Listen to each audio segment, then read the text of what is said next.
Bibili ka ba ng powered speaker? Bago ka gumastos, siguraduhing sulit ang bawat piso. Unang-una, huwag agad magpapaniwala sa mataas na wattage na nakasulat sa kahon.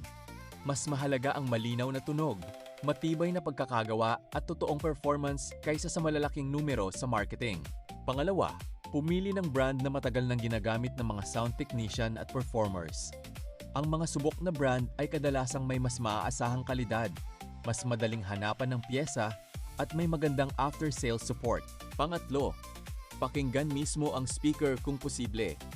Dapat malinaw ang boses, buo ang bass, at hindi masakit sa tenga kahit lakasan ang volume.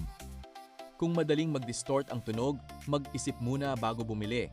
Pang-apat, tingnan ang mga koneksyon tulad ng XLR, TRS, at Bluetooth kung kailangan mo.